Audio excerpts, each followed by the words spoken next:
Martha Jones pulled the big woolly coat she'd found in the TARDIS wardrobe tightly around her as she stood shivering in the cemetery. "Do you bring all your dates to such inspiring places, Doctor?"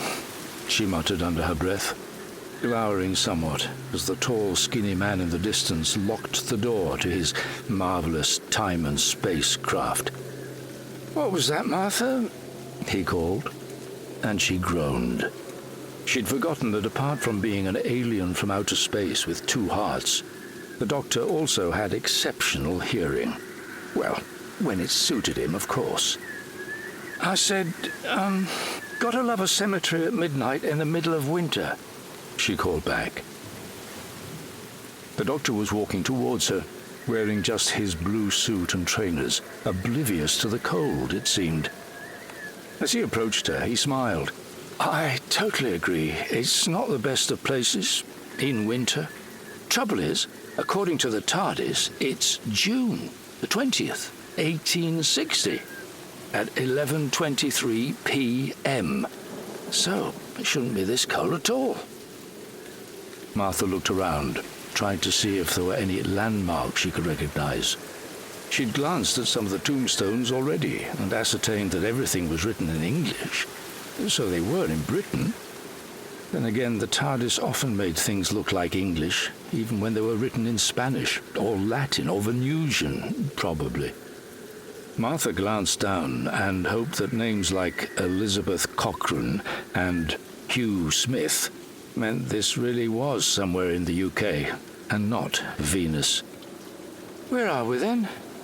The Doctor shrugged. The TARDIS didn't really know. It could tell you the exact minute and the exact date where it landed, but it couldn't say where. The Doctor grinned with that little twist of the head, and the wink he gave when he wanted Martha to know he was enjoying himself. "Oh, yes, she likes to keep me guessing on the small details." Martha sighed and shook her head. "If that's a small detail, I'd hate to know what it thinks is a major piece of information." The Doctor took a deep breath, held it, and then exhaled noisily. "We're in Scotland, Martha. And you know that how, exactly?" He patted his lungs. "I can taste it in the air. Irish sea salt, a sprig of heather, and a great big dollop of something unique to Scotland. Something about kilts." The Doctor smiled. "No, it's heritage, it's history, it's a unique blend of—" Martha interrupted. "You saw the signpost back there, didn't you?" "What signpost?" replied the Doctor innocently. Martha pointed to the left of the TARDIS. "That one there, that says Ayr 5 miles and Kilmarnock 9. "Well, yes, okay, that helped." Martha slipped an arm through his and gave it a squeeze. "You were such a bad liar, Doctor." "Oh, yes. Now, shall we take a walk?" "Seriously? It's nearly midnight, 10 below freezing in a graveyard." She looked at him. "Yes, of course we should take a walk. Where to?" The Doctor consulted his sonic screwdriver.